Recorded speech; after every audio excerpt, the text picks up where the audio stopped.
Góðan daginn. Ég ætla að fara yfir helstu kenningar í máltöku og málþroska ungra barna og markmiðið er að kenna eða vera með smá yfirlit yfir helstu kenningarnar hvernig börn læra tungumál. Ég ætla líka að skoða aðeins mismunandi nálgun á málþroska og máltöku eftir mismunandi kenningum og ræða hvaða kenningar hafa mesta áhrif á menntun og málörvun barna. Eða taka helstu stóru stigin í því. Í fyrsta lagi þarf að átta sig á því hvað er máltaka. Máltaka er ferlið þar sem börnin læra að skilja og tjá sig í tungumálinu.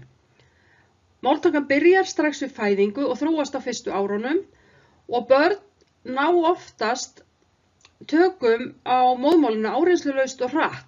En það eru hins vegar skipta skoðanir hvort að máltakan sé meðfædd eða hvort hún er lærð. Og það fer algjörlega eftir kenningarsmíðanum. Hér er sá fyrsti sem við ætlum að tala og við munum fjalla hann dálítið meira. Að það er Noam Chomsky og hann talar að málhæfnin sé meðfædd og þetta er það sem við kallaði nativism. Og hann sagði að málhæfnin væri meðfædd og líffræðilega stýrð. Hann talar að börn fæðist með nokkurs konar máltökutæki í heilanum. Þau læra ekki tungumáli eingöngu með herminámi heldur uppgötvaðu reglurnar. Hugmyndin almenna málfræði, universal grammar, að öll tungumál hafa sameiginlega grunngerð. Síðan erum við með Skinner og atferliskenninguna, behaviorism. Og þar erum við að tala að börn læra mál með því herma eftir og fá umbun. Þá segir barnið til dæmis mjólk, foreldri gefur því mjólk, og barnið lærir að orðið mjólk er gagnlegt orð. Foreldrar styrkja rétta málnotkun með því að hrósa börnum eða leiðrétta þau og tungumálið er lærð hegðun rétt eins og önnur færni. Næstur er Lev Vygotsky sem er félagsmenningarleg kenning. Þar spyr foreldri hvað er þetta, barnið svarar bíll. Foreldri spyr hvað gerir bíllinn og barnið segir keyrir eða bíllinn keyrir. Og með því að spyrja leiðandi spurninga þá örvar þessi fullorðni málþroska barnsins. Og áhrifin eru þau að kennarar og foreldrar geta stutt við málþroskan með samtölum og spurningum. En Vygotsky taldi að málþroskin þróist í gegnum samfélagsleg samskipti og hann með hugtakið nálægðarsvæði þroska, að börn læri meira með stuðningi frá fullorðnum eða eldri börnum.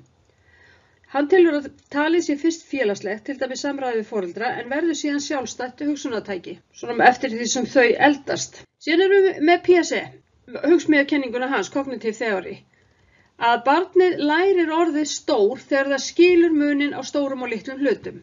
En þetta hefur verið gagnrýnt með því að börn læra oft orð áður en þau skilja hugtökin sem þau tengjast. Hann segir að börn læri, kenningin, að börn læra mál þegar þau ná ákveðnum vitsmunalegum þroskastigum.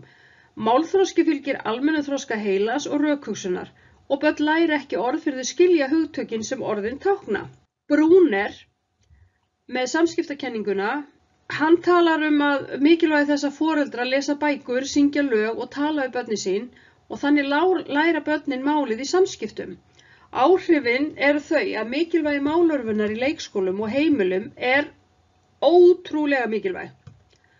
Hann segir sem sagt að máltakan gerist í gegnum samskipti og umhverfið, foreldrar og aðrir veita málörvun í daglegu lífi og hann talar hugtakið LAS, Language Acquisition Support System, sem lýsir því hvernig umhverfið styður við málþroskan.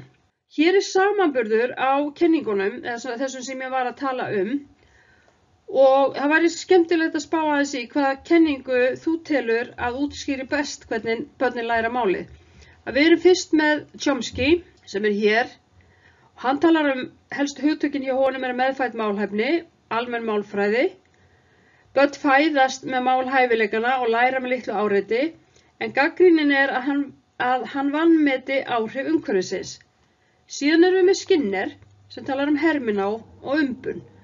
Eftirherma og læra með styrkingu. Gagnrýnin getur ekki útskýrt sköpunargáfu í máli.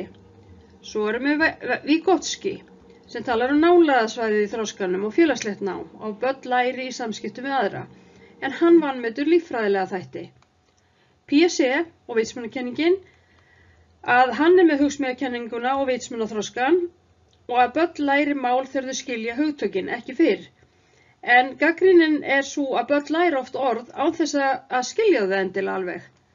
Síðan erum við að síðustu með Brunner og hann með þetta sem hann kallar LAS, Language Acquisition Support System, að börn læri mál með samskiptum og stuðningi, og hann í raun og veru, gagnrýnin að hann sé að samþætta aðrar kenningar en leggur of mikla áherslu á félagslega áhrif.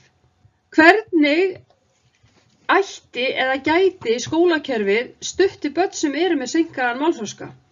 Hvernig getur hagnýtingin í skólastarfinu og foreldrahlutverkinu? Máltökukenningar hafa áhrif á kennsluaðferð í leikskólum og grunnskólum, þess vegna mjög gott að kynna sér þær. Foreldrar og kennarar geta stuðlað að betri málþroska með því að tala mikið við börn, lesa bækur og nota samtal sem málörvun. Tvítyngji eða börn sem að tala fleiri en eitt tungumál, að rannsóknir því hafa sýnt að börn geta lært fleiri en eitt tungumál samtímis vegna meðfædds málkerfis.